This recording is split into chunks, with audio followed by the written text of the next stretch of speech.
آپ صلی اللہ علیہ وآلہ وسلم فرما رہے تھے کہ تمام اعمال کا دار و مدار نیت پر ہے اور ہر عمل کا نتیجہ ہر انسان کو اس کی نیت کے مطابق ہی ملے گا۔ پس جس کی ہجرت ترک وطن، دولت، دنیا حاصل کرنے کے لیے ہو یا کسی عورت سے شادی کی غرض سے ہو، پس اس کی ہجرت انہی چیزوں کے لیے ہوگی جن کے حاصل کرنے کی نیت سے اس نے ہجرت کی ہے۔ ایک شخص حارث بن حشام نے حضرت صلی اللہ علیہ وآلہ وسلم سے سوال کیا تھا کہ حضور، آپ پر وحی کیسے نازل ہوتی ہے؟ آپ صلی اللہ علیہ وآلہ وسلم نے فرمایا کہ وحی نازل ہوتے وقت کبھی مجھ کو گھنٹی کی سی آواز محسوس ہوتی ہے اور وحی کی یہ کیفیت مجھ پر بہت شاق گزرتی ہے۔ جب یہ کیفیت ختم ہوتی ہے تو میرے دل و دماغ پر اس فرشتے کے ذریعے نازل شدہ وحی محفوظ ہو جاتی ہے، اور کسی وقت ایسا ہوتا ہے کہ فرشتہ بشکل انسان میرے پاس آتا ہے اور مجھ سے کلام کرتا ہے، پس میں اس کا کہا ہوا یاد رکھ لیتا ہوں۔ حضرت عائشہ رضی اللہ تعالی عنہا کا بیان ہے کہ میں نے سخت کڑاکے کی سردی میں حضرت صلی اللہ علیہ وآلہ وسلم کو دیکھا ہے کہ آپ صلی اللہ علیہ وآلہ وسلم پر وحی نازل ہوئی، اور جب اس کا سلسلہ موقوف ہوا تو آپ صلی اللہ علیہ وآلہ وسلم کی پیشانی پسینے سے شرابور تھی۔ صحیح بخاری کتاب وحی کے بیان میں حدیث نمبر 2۔ حضرت صلی اللہ علیہ وآلہ وسلم پر وحی کا ابتدائی دور اچھے سچے پاکیزہ خوابوں سے شروع ہوا۔ آپ خواب میں جو کچھ دیکھتے وہ صبح کی روشنی کی طرح صحیح اور سچا ثابت ہوتا۔ پھر من جانب قدرت آپ تنہائی پسند ہو گئے۔ آپ صلی اللہ علیہ وآلہ وسلم نے غار حرا میں خلوت نشینی اختیار فرمائی اور کئی دن اور رات وہاں مسلسل عبادت اور یاد الہی و ذکر و فکر میں مشغول رہتے، جب تک گھر آنے کو دل نہ چاہتا۔ توشہ ہمراہ لیے ہوئے وہاں رہتے۔ توشہ ختم ہونے پر ہی اہلیہ محترمہ حضرت خدیجہ رضی اللہ تعالی عنہ کے پاس تشریف لاتے اور کچھ توشہ ہمراہ لے کر پھر وہاں جا کر خلوت گزین ہو جاتے۔ یہی طریقہ جاری رہا یہاں تک کہ آپ پر حق منکشف ہو گیا اور آپ غار حرا ہی میں قیام پذیر تھے کہ اچانک حضرت جبرائیل علیہ السلام آپ کے پاس حاضر ہوئے اور کہنے لگے، اے محمد پڑھو۔ آپ فرماتے ہیں کہ میں نے کہا کہ میں پڑھنا نہیں جانتا۔ آپ صلی اللہ علیہ وآلہ وسلم فرماتے ہیں کہ فرشتے نے مجھے پکڑ کر اتنے زور سے بھینچا کہ میری طاقت جواب دے گئی، پھر مجھے چھوڑ کر کہا کہ پڑھو۔ میں نے پھر وہی جواب دیا کہ میں پڑھا ہوا نہیں ہوں۔ اس فرشتے نے مجھ کو نہایت ہی زور سے بھینچا کہ مجھ کو سخت تکلیف محسوس ہوئی۔ پھر اس نے کہا کہ پڑھ۔ میں نے کہا کہ میں پڑھا ہوا نہیں ہوں۔ فرشتے نے تیسری بار مجھ کو پکڑا اور تیسری مرتبہ پھر مجھ کو بھینچا، پھر مجھے چھوڑ دیا اور کہنے لگا کہ پڑھو اپنے رب کے نام کی مدد سے جس نے پیدا کیا اور انسان کو خون کی پھٹکی سے بنایا، پڑھو اور آپ کا رب بہت ہی مہربانیاں کرنے والا ہے۔ بس یہی آیتیں آپ حضرت جبرائیل علیہ السلام سے سن کر اس حال میں غار حرا سے واپس ہوئے کہ آپ کا دل اس انوکھے واقعے سے کانپ رہا تھا۔ آپ حضرت خدیجہ رضی اللہ تعالی عنہا کے ہاں تشریف لائے اور فرمایا کہ مجھے کمبل اڑھا دو، مجھے کمبل اڑھا دو۔ لوگوں نے آپ کو کمبل اڑھا دیا۔ جب آپ کا ڈر جاتا رہا تو آپ نے اپنی زوجہ محترمہ حضرت خدیجہ رضی اللہ عنہا کو تفصیل کے ساتھ یہ واقعہ سنایا اور فرمانے لگے کہ مجھ کو اب اپنی جان کا خوف ہو گیا ہے۔ آپ کی اہلیہ محترمہ حضرت خدیجہ رضی اللہ عنہا نے آپ کی ڈھارس بندھائی اور کہا کہ آپ کا خیال صحیح نہیں ہے، خدا کی قسم آپ کو اللہ کبھی رسوا نہیں کرے گا۔ آپ تو اخلاق فاضلہ کے مالک ہیں، آپ تو کنبہ پرور ہیں، بے کسوں کا بوجھ اپنے سر پر رکھ لیتے ہیں، مفلسوں کے لیے آپ کماتے ہیں، مہمان نوازی میں آپ بے مثال ہیں اور مشکل وقت میں آپ امر حق کا ساتھ دیتے ہیں۔ ایسے اوصاف حسنہ والا انسان یوں بے وقت ذلت و خواری کی موت نہیں پا سکتا۔ پھر مزید تسلی کے لیے حضرت خدیجہ رضی اللہ تعالی عنہا آپ صلی اللہ علیہ وآلہ وسلم کو ورقہ بن نافل کے پاس برقہ بن نوفل کے پاس لے گئیں جو ان کے چچا زاد بھائی تھے اور زمانہ جہلیت میں نصرانی مذہب اختیار کر چکے تھے اور عبرانی زبان کے کاتب تھے۔ چنانچہ انجیل کو بھی حسب منشا خداوندی عبرانی زبان میں لکھا کرتے تھے۔ انجیل سریانی زبان میں نازل ہوئی تھی، پھر اس کا ترجمہ عبرانی زبان میں ہوا۔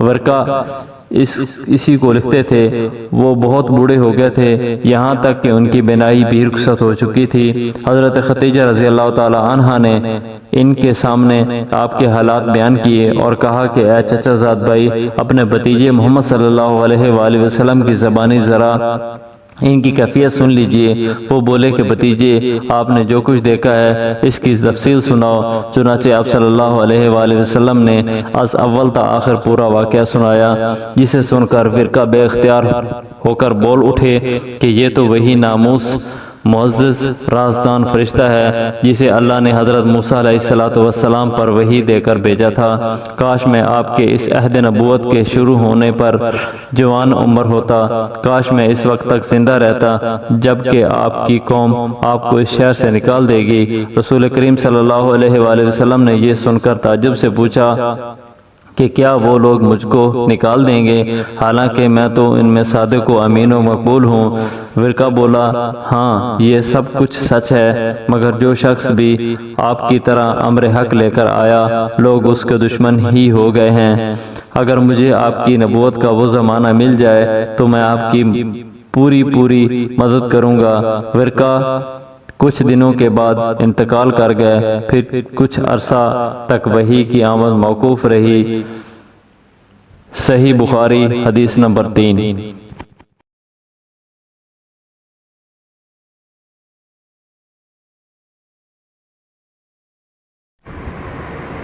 آپ صلی اللہ علیہ وآلہ وسلم نے وحی کے رک جانے کے زمانے کے حالات بیان فرماتے ہوئے کہا کہ ایک روز میں چلا جا رہا تھا کہ اچانک میں نے آسمان کی طرف ایک آواز سنی اور میں نے اپنا سر آسمان کی طرف اٹھایا، کیا دیکھتا ہوں کہ وہی فرشتہ جو میرے پاس غار حرا میں آیا تھا وہ آسمان اور زمین کے بیچ میں ایک کرسی پر بیٹھا ہوا ہے۔ میں اس سے ڈر گیا اور گھر آنے پر میں نے پھر کمبل اوڑھنے کی خواہش ظاہر کی۔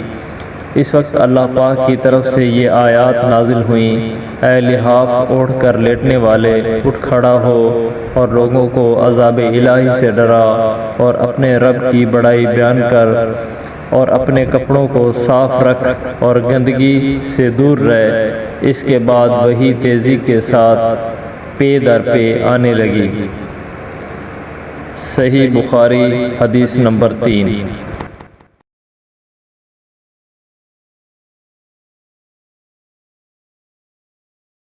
رسول اللہ صلی اللہ علیہ وآلہ وسلم نزول قرآن کے وقت بہت سختی محسوس فرمایا کرتے تھے، اور اس کی علامتوں میں سے ایک یہ تھی کہ یاد کرنے کے لیے آپ اپنے ہونٹوں کو ہلاتے تھے۔ ابن عباس رضی اللہ تعالی عنہ نے کہا کہ میں اپنے ہونٹ ہلاتا ہوں جس طرح آپ ہلاتے تھے۔ سعید کہتے ہیں کہ میں بھی اپنے ہونٹ ہلاتا ہوں جس طرح ابن عباس رضی اللہ تعالی عنہ کو میں نے ہلاتے دیکھا۔ پھر انہوں نے اپنے ہونٹ ہلائے۔ ابن عباس رضی اللہ تعالی عنہ نے کہا کہ پھر یہ آیت اتری کہ اے محمد، قرآن کو جلد جلد یاد کرنے کے لیے اپنی زبان نہ ہلاؤ، اس کا جمع کر دینا اور پڑھا دینا ہمارے ذمہ ہے۔ ابن عباس رضی اللہ تعالی عنہ کہتے ہیں کہ یعنی قرآن آپ صلی اللہ علیہ وآلہ وسلم کے دل میں جمع دینا اور پڑھا دینا ہمارا ذمہ ہے۔ پھر جب ہم پڑھ چکے تو اس پڑھے ہوئے کی اتباع کرو۔ ابن عباس رضی اللہ تعالی عنہ فرماتے ہیں کہ اس کا مطلب یہ ہے کہ آپ اس کو خاموشی کے ساتھ سنتے رہو، اس کے بعد مطلب سمجھا دینا ہمارا ذمہ ہے۔ پھر یقیناً یہ ہماری ذمہ داری ہے کہ آپ اس کو پڑھو، یعنی اس کو محفوظ کر سکو۔ چنانچہ اس کے بعد جب آپ کے پاس حضرت جبرائیل علیہ السلام وحی لے کر آتے تو آپ توجہ سے سنتے، جب وہ چلے جاتے تو رسول اللہ صلی اللہ علیہ وآلہ وسلم اس وحی کو اسی طرح پڑھتے جس طرح حضرت جبرائیل علیہ السلام والسلام نے اسے پڑھا تھا۔ کتاب وحی کے بیان میں حدیث نمبر 5۔ رسول اللہ صلی اللہ علیہ وآلہ وسلم سب لوگوں سے زیادہ سخی تھے، اور رمضان میں دوسرے اوقات کے مقابلے میں جب حضرت جبرائیل علیہ السلام آپ صلی اللہ علیہ وآلہ وسلم سے ملتے بہت ہی زیادہ جود و کرم فرماتے۔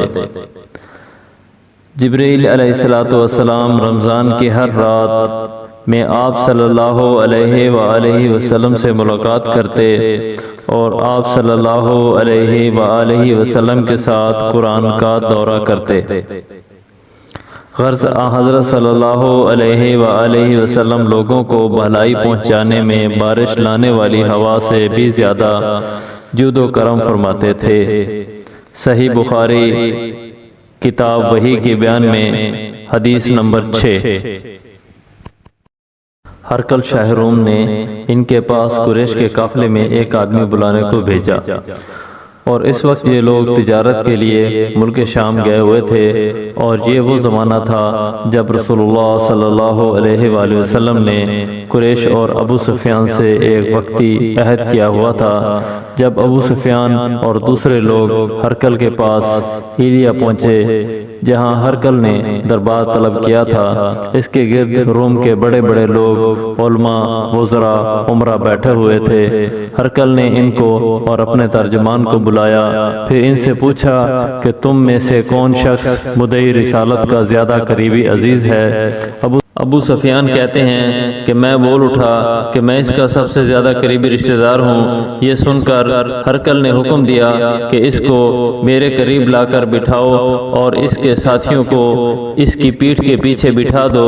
پھر اپنے ترجمان سے کہا کہ ان لوگوں سے کہہ دو کہ میں ابو سفیان سے اس شخص کے یعنی حضرت محمد صلی اللہ علیہ وآلہ وسلم کے حالات پوچھتا ہوں۔ اگر یہ مجھ سے کسی بات میں جھوٹ بول دے تو تم اس کا جھوٹ ظاہر کر دینا۔ ابو سفیان کا قول ہے کہ خدا کی قسم اگر مجھے یہ غیرت نہ آتی کہ یہ لوگ مجھ کو جھٹلائیں گے تو میں آپ صلی اللہ علیہ وآلہ وسلم کی نسبت ضرور غلط گوئی سے کام لیتا۔ خیر، پہلی بات جو ہرقل نے مجھ سے پوچھی وہ یہ کہ اس شخص کا خاندان تم لوگوں میں کیسا ہے؟ میں نے کہا وہ تو بڑے اونچے عالی نسب والے ہیں۔ کہنے لگا اس سے پہلے بھی کسی نے تم لوگوں سے ایسی بات کہی تھی؟ میں نے کہا نہیں۔ کہنے لگا اچھا اس کے بڑوں میں کوئی بادشاہ ہوا ہے؟ میں نے کہا نہیں۔ پھر اس نے کہا بڑے لوگوں نے اس کی پیروی اختیار کی ہے یا کمزوروں نے؟ میں نے کہا نہیں، کمزوروں نے۔ پھر کہنے لگا اس کے تابع دار روز بڑھتے جاتے ہیں یا کوئی ساتھی پھر بھی جاتا ہے؟ میں نے کہا نہیں۔ کہنے لگا کیا اپنے اس دعوی نبوت سے پہلے کبھی کسی بھی موقع پر اس نے جھوٹ بولا ہے؟ میں نے کہا نہیں۔ اور اب ہماری اس سے صلح کی ایک مقررہ مدت ٹھہری ہوئی ہے، معلوم نہیں وہ اس میں کیا کرنے والا ہے۔ ابو سفیان کہتے ہیں میں اس بات کے سوا اور کوئی جھوٹ اس گفتگو میں شامل نہ کر سکا۔ ہرقل نے کہا کیا تمہاری اس سے کبھی لڑائی بھی ہوتی ہے؟ ہم نے کہا ہاں۔ بولا پھر تمہاری اور اس کی جنگ کا کیا حال ہوتا ہے؟ میں نے کہا لڑائی ڈول کی طرح ہے، کبھی وہ ہم سے میدان جنگ میں جیت لیتے ہیں اور کبھی ہم ان سے جیت لیتے ہیں۔ ہرقل نے پوچھا وہ تمہیں کس بات کا حکم دیتا ہے؟ میں نے کہا وہ کہتا ہے صرف ایک اللہ ہی کی عبادت کرو، اس کا کسی کو شریک نہ بناؤ اور اپنے باپ دادا کی شرک کی باتیں چھوڑ دو، اور ہمیں نماز پڑھنے، سچ بولنے، پرہیزگاری اور صلہ رحمی کا حکم دیتا ہے۔ یہ سب سن کر پھر ہرقل نے اپنے ترجمان سے کہا کہ ابو سفیان سے کہہ دے کہ میں نے تم سے اس کا نسب پوچھا تو تم نے کہا کہ وہ ہم میں عالی نسب ہیں اور پیغمبر اپنی قوم میں عالی نسب ہی بھیجے جاتے ہیں۔ میں نے تم سے پوچھا کہ دعوی نبوت کی یہ بات تمہارے اندر اس سے پہلے کسی اور نے بھی کہی تھی تو تم نے جواب دیا کہ نہیں۔ تب میں نے اپنے دل میں کہا کہ اگر یہ بات اس سے پہلے کسی نے کہی ہوتی تو میں سمجھتا کہ اس شخص نے بھی اس بات کی تقلید کی ہے جو پہلے کہی جا چکی ہے۔ میں نے تم سے پوچھا کہ ان کے بڑوں میں کوئی بادشاہ بھی گزرا ہے؟ تم نے کہا کہ نہیں۔ تو میں نے دل میں کہا کہ ان کے بزرگوں میں سے کوئی بادشاہ ہوا ہوگا تو کہہ دوں گا کہ وہ شخص اس بہانہ سے اپنے آباء و اجداد کی بادشاہت اور ان کا ملک دوبارہ حاصل کرنا چاہتا ہے۔ اور میں نے تم سے پوچھا کہ اس بات کے کہنے یعنی پیغمبری کا دعویٰ کرنے سے پہلے تم نے کبھی اس کو دروغ گوئی کا الزام لگایا ہے؟ تم نے کہا نہیں۔ تو میں نے سمجھ لیا کہ جو شخص آدمیوں کے ساتھ دروغ گوئی سے بچے وہ اللہ کے بارے میں کیسے جھوٹی بات کہہ سکتا ہے۔ اور میں نے تم سے پوچھا کہ بڑے لوگ اس کے پیرو ہوتے ہیں یا کمزور آدمی؟ تم نے کہا کمزوروں نے اس کی اتباع کی ہے۔ تو دراصل یہی لوگ پیغمبروں کے متبعین ہوتے ہیں۔ اور میں نے تم سے پوچھا کہ اس کے ساتھی بڑھ رہے ہیں یا کم ہو رہے ہیں؟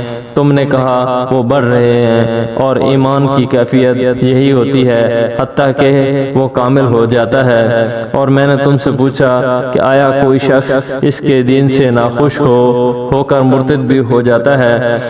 تم نے کہا نہیں۔ تو ایمان کی خاصیت بھی یہی ہے کہ جن کے دلوں میں اس کی مسرت رچ بس جائے وہ اس سے لوٹا نہیں کرتے۔ اور میں نے تم سے پوچھا کہ آیا وہ کبھی عہد شکنی کرتے ہیں؟ تم نے کہا نہیں۔ پیغمبروں کا یہی حال ہوتا ہے کہ وہ عہد کی خلاف ورزی نہیں کرتے۔ اور میں نے تم سے کہا کہ وہ تم سے کس چیز کے لیے کہتے ہیں؟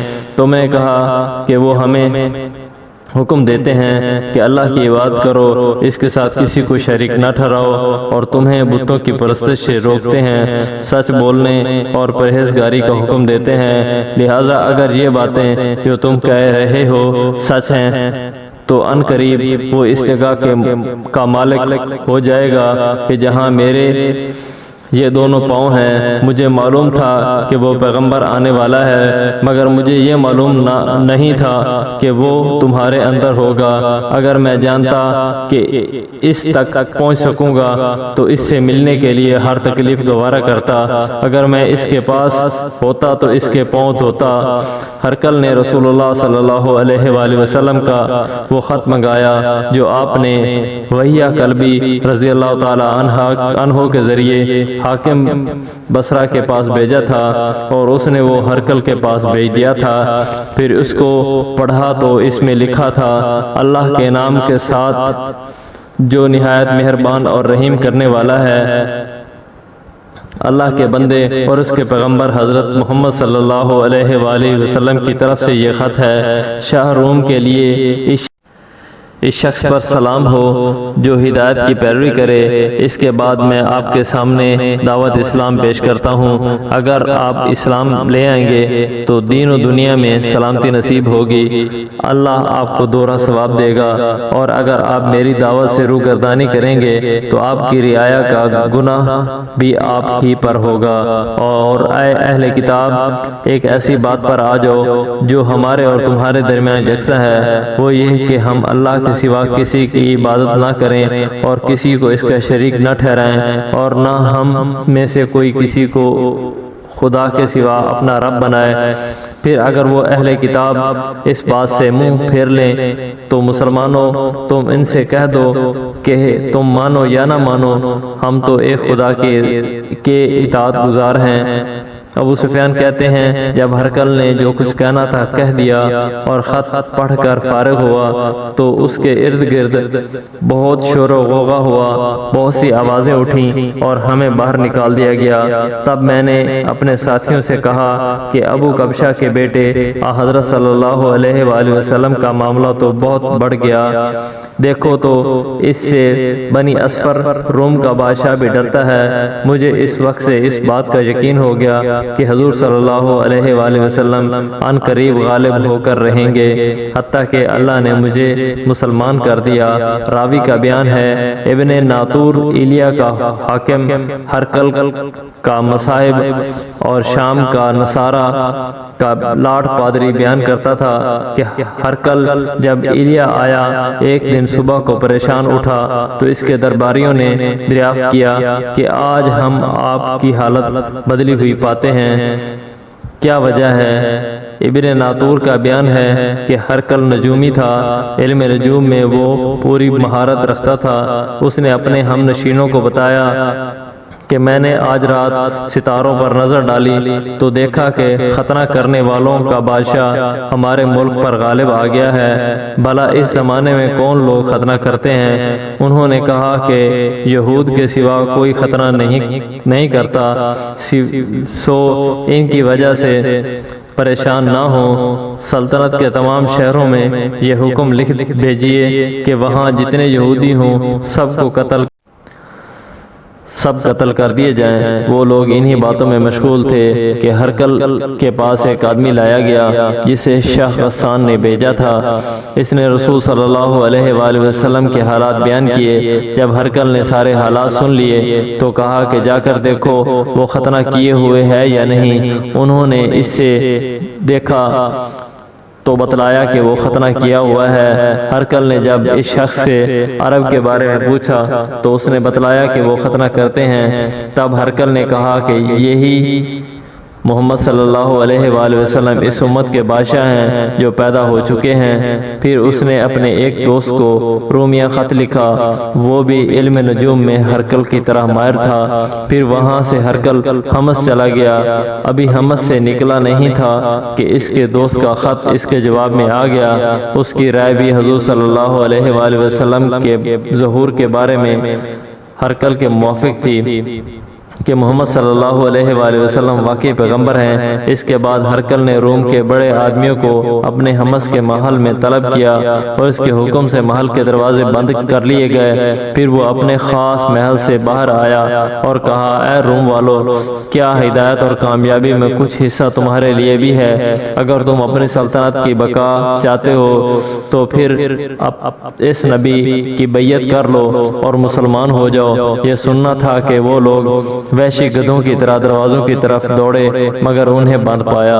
آخر جب ہرقل نے اس بات سے ان کی یہ نفرت دیکھی اور ان کے ایمان لانے سے مایوس ہو گیا تو کہنے لگا کہ ان لوگوں کو میرے پاس لاؤ۔ جب وہ دوبارہ آئے تو اس نے کہا، میں نے جو بات کہی تھی اس سے تمہاری دینی پختگی کی آزمائش مقصود تھی، سو وہ میں نے دیکھ لی۔ تب یہ بات سن کر وہ سب کے سب اس کے سامنے سجدے میں گر پڑے اور اس سے خوش ہو گئے۔ بالآخر ہرقل کی آخری حالت یہی رہی۔ صحیح بخاری حدیث نمبر 7۔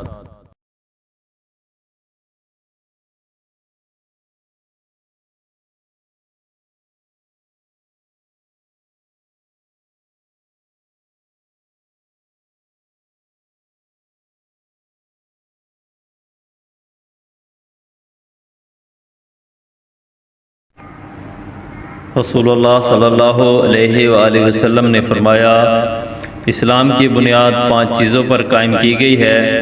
اول، گواہی دینا کہ اللہ کے سوا کوئی معبود نہیں اور بے شک حضرت محمد صلی اللہ علیہ وآلہ وسلم اللہ کے سچے رسول ہیں، اور نماز قائم کرنا اور زکوٰۃ ادا کرنا اور حج کرنا اور رمضان کے روزے رکھنا۔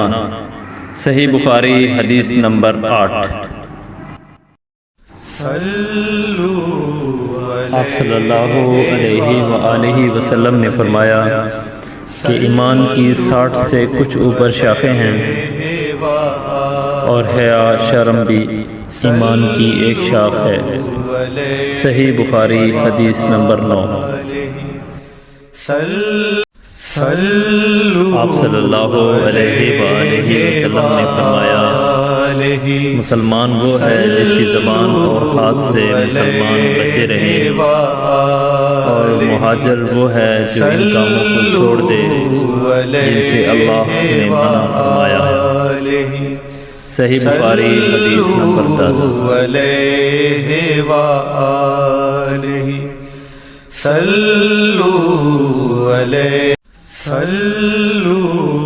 لوگوں نے پوچھا، یا رسول اللہ صلی اللہ علیہ وآلہ وسلم، کون سا اسلام افضل ہے؟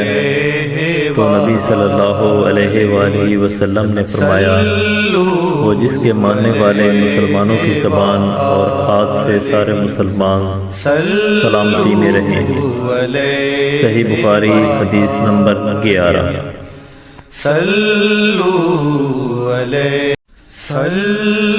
ایک دن ایک آدمی نے حضرت صلی اللہ علیہ وآلہ وسلم سے پوچھا کہ کون سا اسلام بہتر ہے؟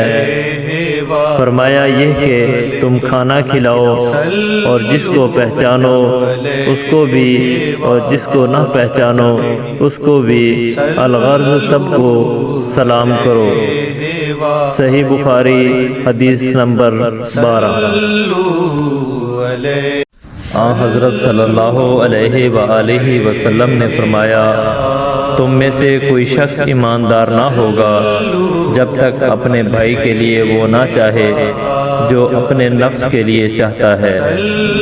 صحیح بخاری حدیث نمبر 13۔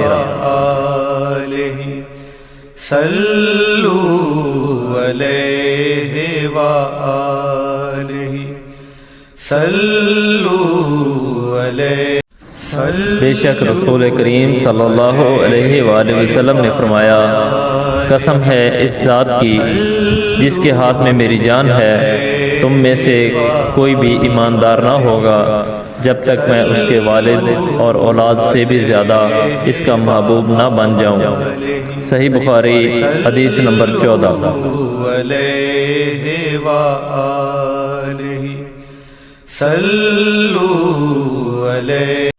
حضرت صلی اللہ علیہ وآلہ وسلم نے فرمایا تم میں سے کوئی شخص ایماندار نہ ہوگا جب تک اس کے والد اور اس کی اولاد اور تمام لوگوں سے زیادہ اس کے دل میں میری محبت نہ ہو جائے۔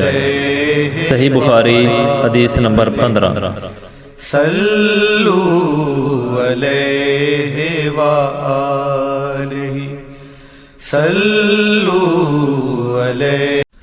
نبی کریم صلی اللہ علیہ وآلہ وسلم نے فرمایا 3 خصلتیں ایسی ہیں کہ جس میں یہ پیدا ہو جائیں اس نے ایمان کی مٹھاس کو پا لیا۔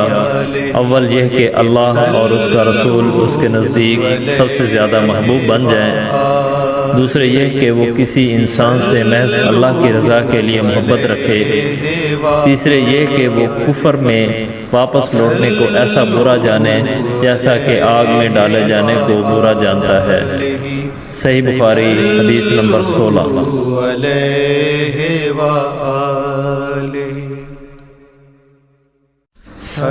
آپ صلی اللہ علیہ وآلہ وسلم نے فرمایا انصار سے محبت رکھنا ایمان کی نشانی ہے اور انصار سے کینہ رکھنا نفاق کی نشانی ہے۔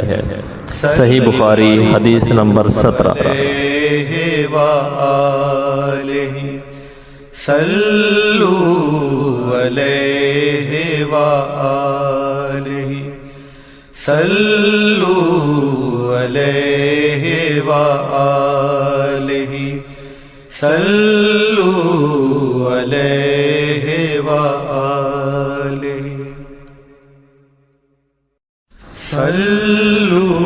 رسول اللہ صلی اللہ علیہ وآلہ وسلم نے اس وقت جب آپ کے گرد صحابہ کی ایک جماعت بیٹھی ہوئی تھی فرمایا کہ مجھ سے بیعت کرو اس بات پر کہ اللہ کے ساتھ کسی کو شریک نہ کرو گے، چوری نہ کرو گے، زنا نہ کرو گے، اپنی اولاد کو قتل نہ کرو گے اور نہ عمدن کسی پر کوئی ناحق بہتان باندھو گے اور کسی بھی اچھی بات میں خدا کی نافرمانی نہ کرو گے۔ جو کوئی تم میں سے اس عہد کو پورا کرے گا تو اس کا ثواب اللہ کے ذمہ ہے، اور جو کوئی ان بری باتوں میں سے کسی کا ارتکاب کرے اور اسے دنیا میں اسلامی قانون کے تحت سزا دی گئی تو یہ سزا اس کے گناہوں کے لیے بدلہ ہو جائے گی، اور جو کوئی ان میں سے کسی بات میں مبتلا ہو گیا اور اللہ نے اس کے گناہ کو چھپا لیا تو پھر اس کا معاملہ اللہ کے حوالہ ہے، اگر چاہے معاف کرے اور اگر چاہے سزا دے دے۔ عبادہ کہتے ہیں کہ پھر ہم سب نے ان سب باتوں پر آپ صلی اللہ علیہ وآلہ وسلم سے بیعت کر لی۔ صحیح بخاری حدیث نمبر 18۔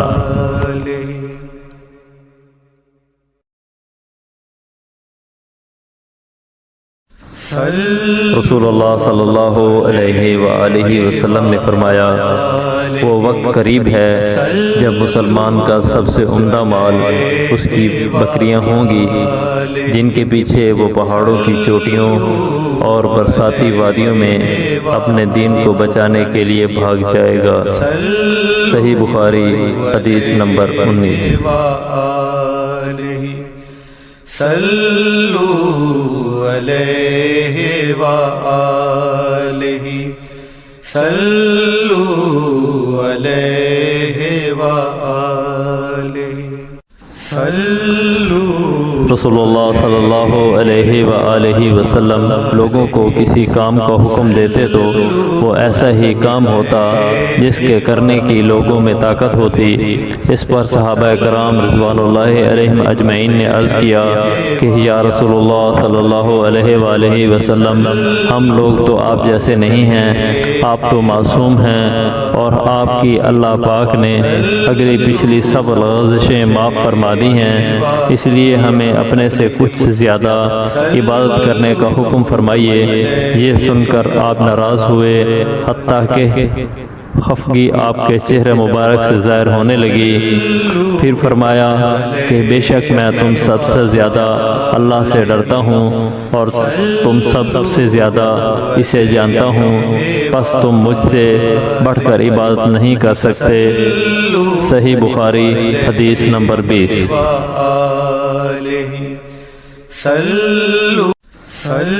آپ صلی اللہ علیہ وآلہ وسلم نے فرمایا، جس شخص میں یہ 3 باتیں ہوں گی وہ ایمان کا مزہ پالے گا۔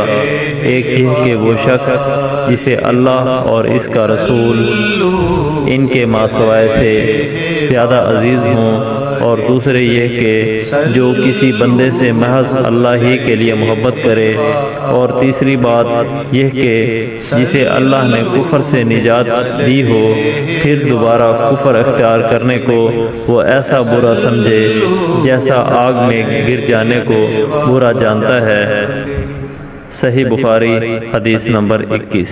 صلو علیہ وآلہ، آپ صلی اللہ علیہ وآلہ وسلم نے فرمایا، جب جنتی جنت میں اور دوزخی دوزخ میں داخل ہو جائیں گے، اللہ پاک فرمائے گا جس کے دل میں رائی کے دانے کے برابر بھی ایمان ہو، اس کو بھی دوزخ سے نکال لو۔ تب ایسے لوگ دوزخ سے نکال لیے جائیں گے اور وہ جل کر کوئلے کی طرح سیاہ ہو چکے ہوں گے، پھر زندگی کی نہر میں یا بارش کے پانی میں ڈالے جائیں گے۔ اس طرح وہ دانے کی طرح اگ آئیں گے جس طرح ندی کے کنارے دانے اگاتے ہیں۔ کیا تم نے نہیں دیکھا کہ دانہ زردی مائل پیچ در پیچ نکلتا ہے؟ صحیح بخاری حدیث نمبر 22۔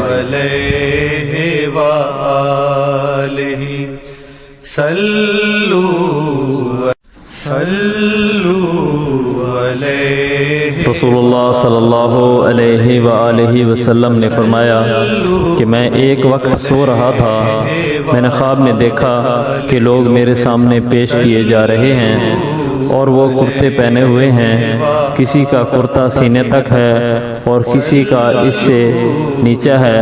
پھر میرے سامنے عمر بن خطاب لائے گئے، ان کے بدن پر جو کرتا تھا اسے وہ گھسیٹ رہے تھے، یعنی ان کا کرتا زمین تک نیچا تھا۔ صحابہ کرام رضوان اللہ علیہم اجمعین نے پوچھا کہ یا رسول اللہ صلی اللہ علیہ وآلہ وسلم، اس کی کیا تعبیر ہے؟ آپ صلی اللہ علیہ وآلہ وسلم نے فرمایا کہ اس سے دین مراد ہے۔ صحیح بخاری حدیث نمبر 23۔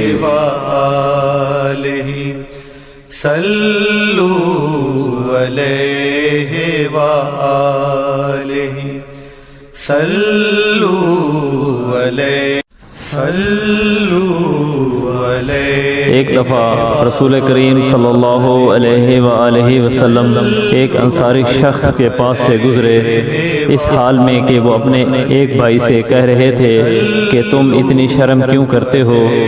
آپ صلی اللہ علیہ وآلہ وسلم نے اس انصاری سے فرمایا کہ اس کو اس کے حال پر رہنے دو، کیونکہ حیا بھی ایمان ہی کا ایک حصہ ہے۔ صحیح بخاری حدیث نمبر 24۔ صلوا علیہ وآلہ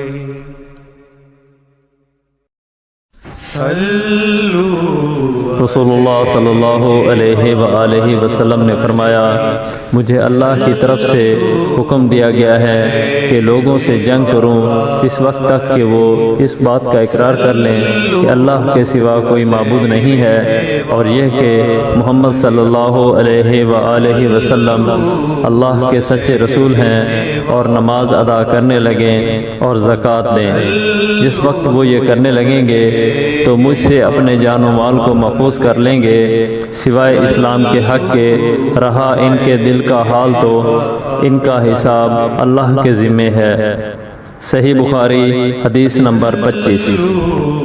علیہ وآلہ صلوا علیہ وآلہ رسول اللہ صلی اللہ علیہ وآلہ وسلم سے دریافت کیا گیا کہ کون سا عمل سب سے افضل ہے؟ آپ صلی اللہ علیہ وآلہ وسلم نے فرمایا، اللہ اور اس کے رسول پر ایمان لانا۔ کہا گیا، اس کے بعد کون سا؟ آپ نے فرمایا کہ اللہ کی راہ میں جہاد کرنا۔ کہا گیا، پھر کیا ہے؟ آپ نے فرمایا، حج مبرور۔ صحیح بخاری حدیث نمبر 26۔ علیہ وآلہ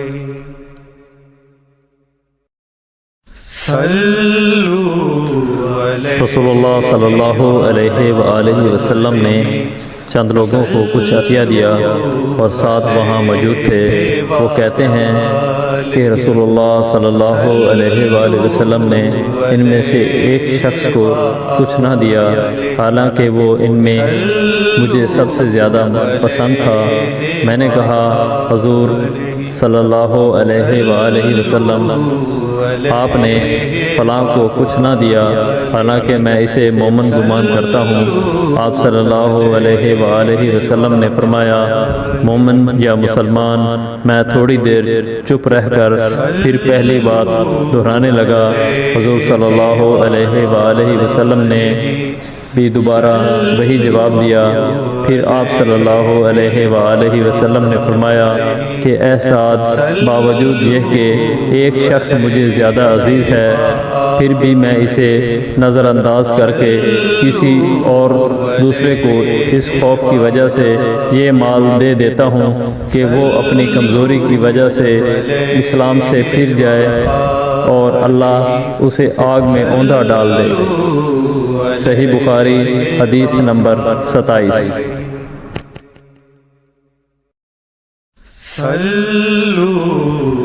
ایک آدمی نے رسول اللہ صلی اللہ علیہ وآلہ وسلم سے پوچھا، کون سا اسلام بہتر ہے؟ آپ صلی اللہ علیہ وآلہ وسلم نے فرمایا کہ تو کھانا کھلائے اور ہر شخص کو سلام کرے، خواہ اس کو تو جانتا ہو یا نہ جانتا ہو۔ صحیح بخاری حدیث نمبر 28۔ صلو علیہ وآلہ حضرت صلی اللہ علیہ وآلہ وسلم نے فرمایا، مجھے دوزخ دکھلائی گئی تو اس میں زیادہ تر عورتیں تھیں جو کفر کرتی ہیں۔ کہا گیا، کیا وہ اللہ کے ساتھ کفر کرتی ہیں؟ آپ صلی اللہ علیہ وآلہ وسلم نے فرمایا کہ خاوند کی ناشکری کرتی ہیں اور احسان کی ناشکری کرتی ہیں۔ اگر تم عمر بھر ان میں سے کسی کے ساتھ احسان کرتے رہو، پھر تمہاری طرف سے کبھی کوئی ان کے خیال میں ناگواری کی بات ہو جائے تو فوراً کہہ اٹھے گی کہ میں نے کبھی بھی تجھ سے کوئی بھلائی نہیں دیکھی۔ صحیح بخاری حدیث نمبر 29۔ علیہ وآلہ صلو علیہ وسلو۔ حضرت صلی اللہ علیہ وآلہ وسلم فرماتے تھے جب دو مسلمان اپنی اپنی تلواریں لے کر بھڑ جائیں تو قاتل اور مقتول دونوں دوزخی ہیں۔ میں نے عرض کیا یا رسول اللہ صلی اللہ علیہ وآلہ وسلم قاتل تو خیر ضرور دوزخی ہونا چاہیے، مقتول کیوں؟ فرمایا وہ بھی اپنے ساتھی کو مار ڈالنے کی حرص رکھتا تھا، موقع پاتا تو وہ اسے ضرور قتل کر دیتا، دل کے عزم سمیم پر وہ دوزخی ہوا۔ صحیح بخاری حدیث نمبر 30۔ صلو علیہ وآلہ صلو۔ ابو ذر ایک جوڑا پہنے ہوئے تھے اور ان کا غلام بھی جوڑا پہنے ہوئے تھا۔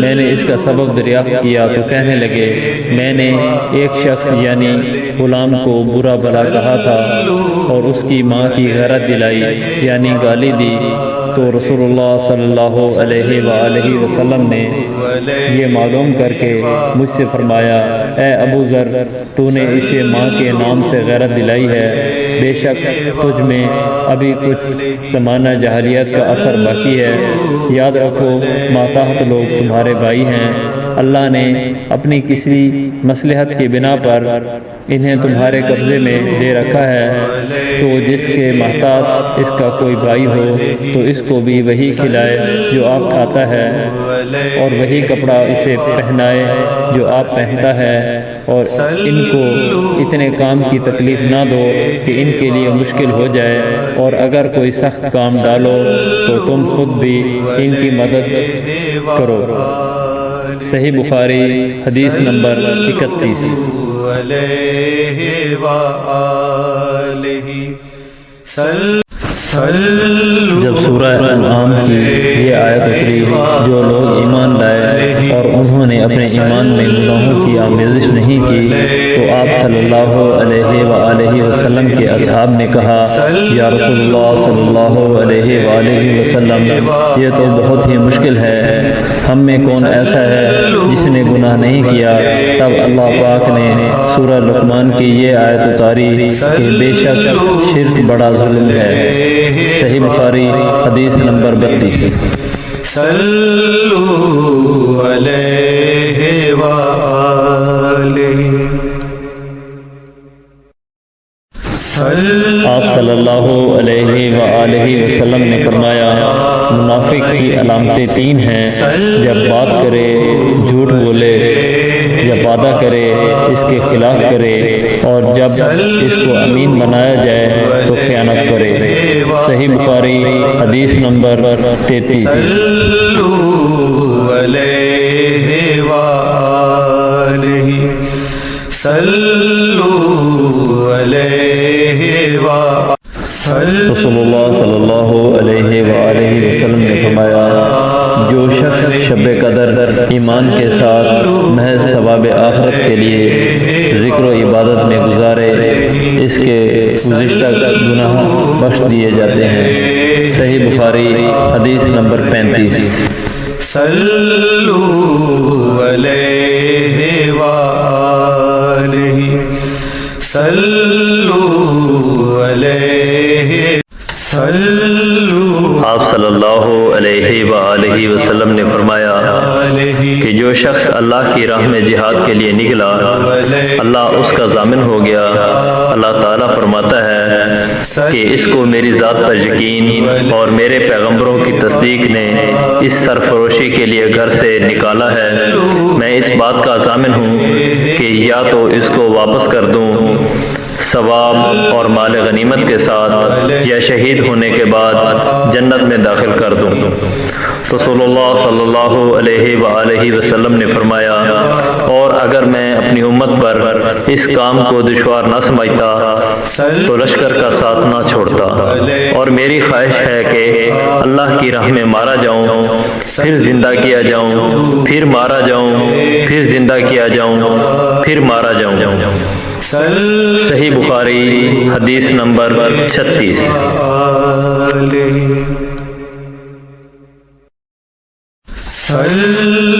حضرت صلی اللہ علیہ وآلہ وسلم نے فرمایا کہ جو کوئی رمضان میں راتوں کو ایمان رکھ کر اور ثواب کے لیے عبادت کرے اس کے اگلے گناہ بخش دیے جاتے ہیں۔ صحیح بخاری حدیث نمبر 37۔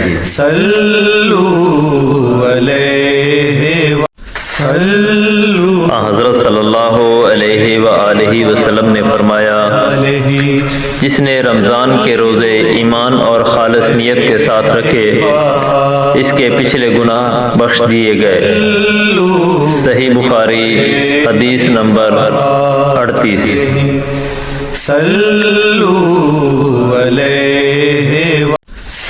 حضرت صلی اللہ علیہ وآلہ وسلم نے فرمایا بے شک دین آسان ہے اور جو شخص دین میں سختی اختیار کرے گا تو دین اس پر غالب آ جائے گا اور اس کی سختی نہ چل سکے گی، بس اس لیے اپنے عمل میں پختگی اختیار کرو اور جہاں تک ممکن ہو میانہ روی برتو اور خوش ہو جاؤ کہ اس طرز عمل سے تم کو دارین کے فوائد حاصل ہوں گے، اور صبح اور دوپہر اور شام اور کسی قدر رات میں عبادت سے مدد حاصل کرو۔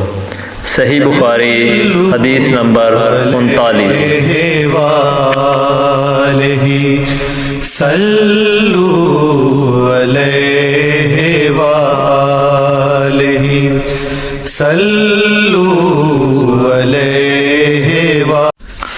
رسول اللہ صلی اللہ علیہ وآلہ وسلم جب مدینہ تشریف لائے تو پہلے اپنے نانہال میں اترے جو انصار تھے، اور وہاں آپ نے 16 یا 17 ماہ بیت المقدس کی طرف منہ کر کے نماز پڑھی، اور آپ کی خواہش تھی کہ آپ کا قبلہ بیت اللہ کی طرف ہو۔ جب بیت اللہ کی طرف نماز پڑھنے کا حکم ہو گیا تو سب سے پہلی نماز جو آپ نے بیت اللہ کی طرف پڑھی عصر کی نماز تھی۔ وہاں آپ صلی اللہ علیہ وآلہ وسلم کے ساتھ لوگوں نے بھی نماز پڑھی۔ پھر آپ کے ساتھ نماز پڑھنے والوں میں سے ایک آدمی نکلا اور اس کا مسجد بنی حارثہ کی طرف گزر ہوا تو وہ لوگ رکوع میں تھے۔ وہ بولا کہ میں اللہ کی گواہی دیتا ہوں کہ میں نے رسول اللہ صلی اللہ علیہ وآلہ وسلم کے ساتھ مکہ کی طرف منہ کر کے نماز پڑھی ہے۔ یہ سن کر وہ لوگ اسی حالت میں بیت اللہ کی طرف گھوم گئے، اور جب رسول اللہ صلی اللہ علیہ وآلہ وسلم بیت المقدس کی طرف منہ کر کے نماز پڑھا کرتے تھے یہود اور عیسائی خوش ہوتے تھے۔ جب آپ صلی اللہ علیہ وآلہ وسلم نے بیت اللہ کی طرف منہ پھیر لیا تو انہیں یہ امر ناگوار ہوا۔ زہیر ایک راوی کہتے ہیں کہ ہم سے ابو اسحاق نے برا سے یہ حدیث بھی نقل کی ہے کہ قبلہ کی تبدیلی سے پہلے کچھ مسلمان انتقال کر چکے تھے تو ہمیں یہ معلوم نہ ہو سکا کہ ان کی نمازوں کے بارے میں کیا کہیں۔ تب اللہ نے یہ آیت نازل کی، فما کان اللہ لیضیع ایمانکم، سورہ بقرہ آیت نمبر 143، صحیح بخاری حدیث نمبر 40۔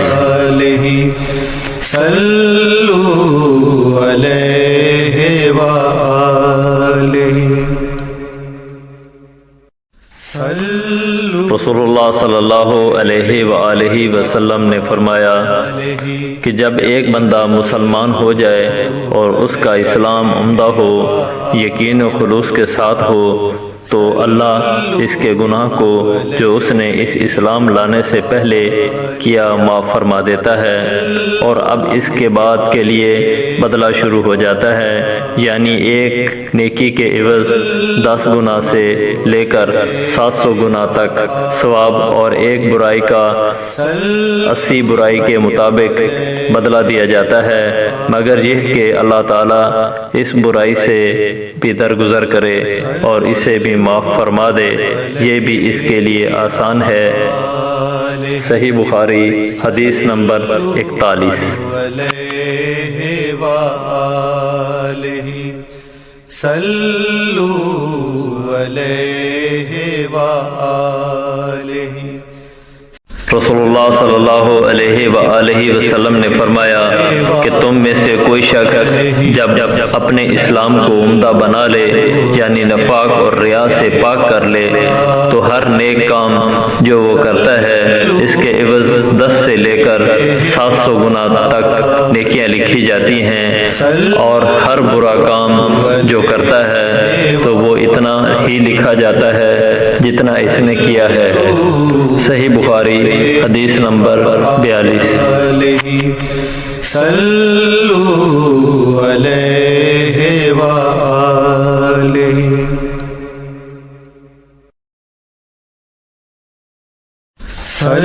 رسول اللہ صلی اللہ علیہ وآلہ وسلم ایک دن حضرت عائشہ رضی اللہ تعالی عنہا کے پاس آئے۔ اس وقت ایک عورت حضرت عائشہ رضی اللہ تعالی عنہا کے پاس بیٹھی تھی۔ آپ صلی اللہ علیہ وآلہ وسلم نے دریافت کیا، یہ کون ہے؟ حضرت عائشہ رضی اللہ تعالی عنہا نے عرض کیا، فلاں عورت ہے، اور اس کی نماز کے اشتیاق اور پابندی کا ذکر کیا۔ آپ صلی اللہ علیہ وآلہ وسلم نے فرمایا، ٹھہر جاؤ، سن لو کہ تم پر اتنا ہی عمل واجب ہے جتنے عمل کی تمہارے اندر طاقت ہے۔ خدا کی قسم، ثواب دینے سے اللہ نہیں اکتاتا، مگر تم عمل کرتے کرتے اکتا جاؤ گے، اور اللہ کو دین کا وہی عمل زیادہ پسند ہے جس کی ہمیشہ پابندی کی جا سکے، اور انسان بغیر اکتائے اسے انجام دے۔ صحیح بخاری حدیث نمبر 43۔ آپ صلی اللہ علیہ وآلہ وسلم نے فرمایا، جس شخص نے لا الہ الا اللہ کہہ لیا اور اس کے دل میں جو برابر بھی ایمان ہے تو وہ ایک نہ ایک دن دوزخ سے ضرور نکلے گا، اور دوزخ سے وہ شخص بھی ضرور نکلے گا جس نے کلمہ پڑھا اور اس کے دل میں گیہوں کے دانہ برابر خیر ہے، اور دوزخ سے وہ بھی نکلے گا جس نے کلمہ پڑھا اور اس کے دل میں ایک ذرہ برابر بھی خیر ہے۔ صحیح بخاری حدیث نمبر 44۔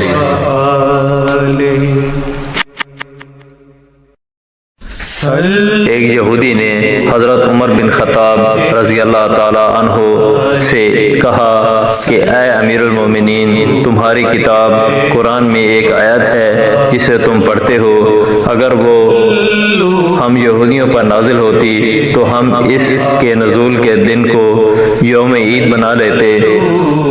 آپ نے پوچھا وہ کون سی آیت ہے؟ اس نے جواب دیا، سورہ مائدہ کی یہ آیت ہے، آج میں نے تمہارے دین کو مکمل کر دیا اور اپنی نعمت تم پر تمام کر دی اور تمہارے لیے دین اسلام پسند کیا۔ حضرت عمر رضی اللہ تعالی عنہ نے فرمایا کہ ہم اس دن اور اس مقام کو خوب جانتے ہیں۔ جب یہ آیت رسول اللہ صلی اللہ علیہ وآلہ وسلم پر نازل ہوئی، اس وقت آپ صلی اللہ علیہ وآلہ وسلم عرفات میں جمعہ کے دن کھڑے ہوئے تھے۔ صحیح بخاری حدیث نمبر 43۔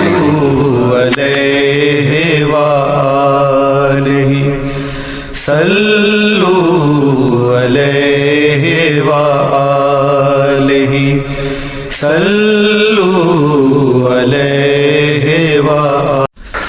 نجد والوں میں سے ایک شخص حضرت صلی اللہ علیہ وآلہ وسلم کے پاس آیا، سر پریشان یعنی بال بکھرے ہوئے تھے۔ ہم اس کی آواز کی بنبناہٹ سنتے تھے اور ہم سمجھ نہیں پا رہے تھے کہ وہ کیا کہہ رہا ہے، یہاں تک کہ وہ نزدیک آن پہنچا۔ جب معلوم ہوا کہ وہ اسلام کے بارے میں پوچھ رہا ہے، حضرت صلی اللہ علیہ وآلہ وسلم نے فرمایا کہ اسلام دن رات میں 5 نمازیں پڑھنا ہے۔ اس نے کہا، بس اس کے سوا تو اور کوئی نماز مجھ پر نہیں۔ آپ صلی اللہ علیہ وآلہ وسلم نے فرمایا، نہیں مگر تو نفل پڑھے تو اور بات ہے۔ حضرت صلی اللہ علیہ وآلہ وسلم نے فرمایا اور رمضان کے روزے رکھنا۔ اس نے کہا اور تو کوئی روزہ مجھ پر نہیں۔ آپ صلی اللہ علیہ وآلہ وسلم نے فرمایا نہیں مگر تو نفل روزے رکھے تو اور بات ہے۔ طلحہ نے کہا حضرت صلی اللہ علیہ وآلہ وسلم نے اس سے زکوٰۃ کا بیان کیا۔ وہ کہنے لگا کہ بس اور کوئی صدقہ مجھ پر نہیں ہے۔ آپ صلی اللہ علیہ وآلہ وسلم نے فرمایا نہیں مگر یہ کہ تو نفل صدقہ دے تو اور بات ہے۔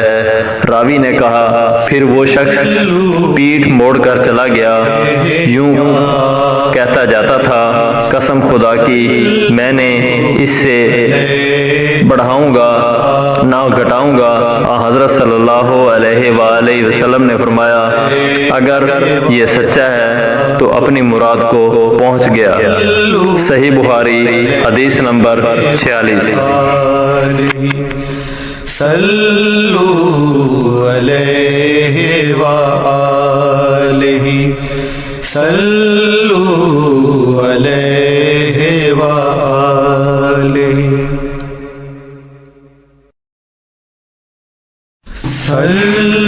حضرت صلی اللہ علیہ وآلہ وسلم نے فرمایا جو کوئی ایمان رکھ کر اور ثواب کی نیت سے کسی مسلمان کے جنازے کے ساتھ جائے اور نماز اور دفن سے فراغت ہونے تک اس کے ساتھ رہے تو وہ 2 قرات ثواب لے کر لوٹے گا۔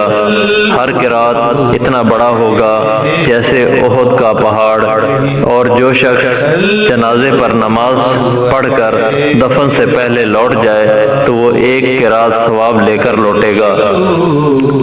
صحیح بخاری حدیث نمبر 47۔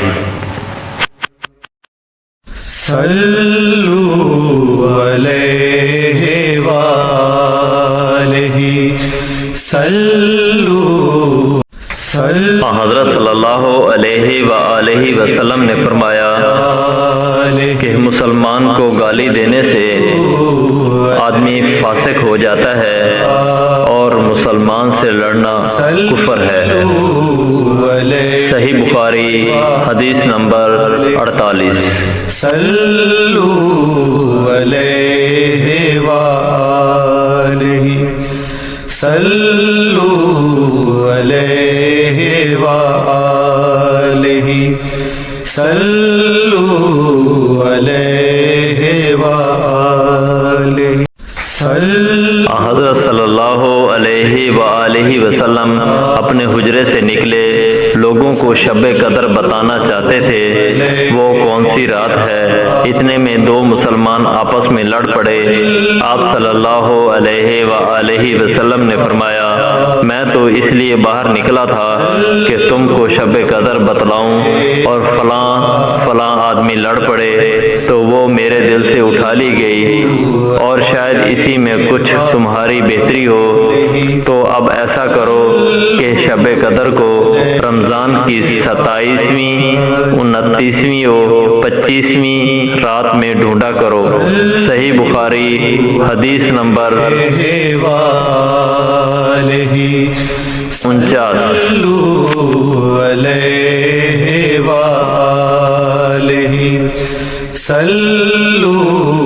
علیہ وآلہ صلو ایک دن حضرت صلی اللہ علیہ وآلہ وسلم لوگوں میں تشریف فرما تھے کہ آپ کے پاس ایک شخص آیا اور پوچھنے لگا کہ ایمان کسے کہتے ہیں۔ آپ صلی اللہ علیہ وآلہ وسلم نے فرمایا کہ ایمان یہ ہے کہ تم اللہ پاک کے وجود اور اس کی وحدانیت پر ایمان لاؤ، اور اس کے فرشتوں کے وجود پر، اور اس اللہ کی ملاقات کے برحق ہونے پر، اور اس کے رسولوں کے برحق ہونے پر، اور مرنے کے بعد دوبارہ اٹھنے پر ایمان لاؤ۔ پھر اس نے پوچھا کہ اسلام کیا ہے؟ آپ صلی اللہ علیہ وآلہ وسلم نے پھر جواب دیا کہ اسلام یہ ہے کہ تم خالص اللہ کی عبادت کرو اور اس کے ساتھ کسی کو شریک نہ بناؤ، اور نماز قائم کرو اور زکوٰۃ ادا کرو اور رمضان کے روزے رکھو۔ پھر اس نے احسان کے متعلق پوچھا۔ آپ صلی اللہ علیہ وآلہ وسلم نے فرمایا، احسان یہ ہے کہ تم اللہ کی عبادت اس طرح کرو گویا تم اسے دیکھ رہے ہو۔ اگر یہ درجہ حاصل نہ ہو تو پھر یہ تو سمجھو کہ وہ تم کو دیکھ رہا ہے۔ پھر اس نے پوچھا کہ قیامت کب آئے گی؟